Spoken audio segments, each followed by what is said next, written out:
महाभारत के युद्ध में पांडवों के विजय के बारे में तो सभी जानते हैं, पर महाभारत के युद्ध के बाद क्या हुआ इसके बारे में बहुत ही कम लोग जानते हैं। तो आज के हम वीडियो में चर्चा करेंगे कि आखिर महाभारत के युद्ध के बाद क्या हुआ। महाभारत युद्ध के बाद युधिष्ठिर को हस्तिनापुर का नया राजा बनाया गया।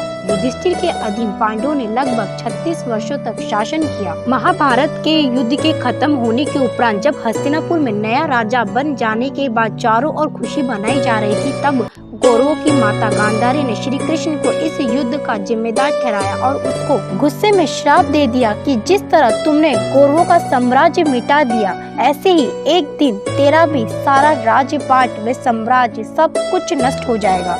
गांधारी के शराब के चलते सच में श्री कृष्ण के साम्राज्य द्वारिका के हालात खराब होने लग गए। युद्धवंशी एक दूसरे के खून के प्यासे होकर युद्ध करने लग गए, जिसके कारण युद्धवंशियों का विनाश हो जाता है। यदुवंशियों के विनाश के कारण श्री कृष्ण ने वन की ओर प्रस्थान किया। वहीं बलराम जी ने नाग सागर में समाकर शरीर त्याग दिया। श्री कृष्ण वन में ध्यान मगन रहने लगे। एक दिन जारा नामक शिकारी ने शिकार समझकर तीर चला दिया।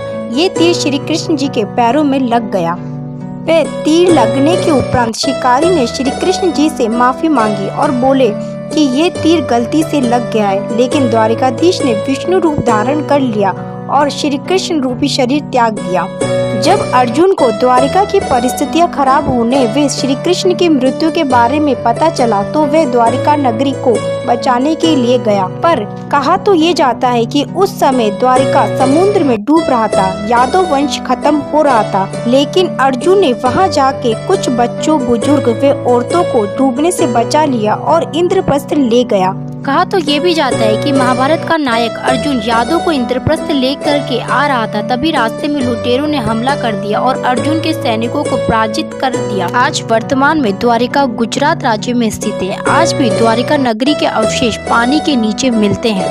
श्री कृष्ण की देह त्यागने के बाद पांडवों ने निश्चय किया कि वे राज्यपाट का त्याग कर हिमालय की ओर प्रस्थान करेंगे। उन्होंने हस्तिनापुर का सारा राज्यपाट अर्जुन के पुत्र वे अभिमन्यु के पुत्र परीक्षित को सौंपकर पांचों पांडव वे द्रौपदी ने हिमालय की ओर प्रस्थान किया। अगर बात करें कि महाभारत के युद्ध के बाद कौरवों के परिवार का क्या हुआ, तो पांडवों ने कौरवों के परिवार को हस्तिनापुर में बना दिया। यही नहीं, कौरवों की विधवाओं व बच्चों को भी पांडवों ने संभाला और शास्त्र विद्या सिखाई। राष्ट्र व गांधारी 15 वर्षों तक पांडवों के साथ रहे। फिर धृतराष्ट्र, गांधारी व कुंती वन की ओर प्रस्थान किया। एक दिन वन में आग लग गई। इसी आग में तीनों ने ध्यान मगन रहते हुए देह त्याग दिया। इसी तरीके की महत्वपूर्ण जानकारियों के लिए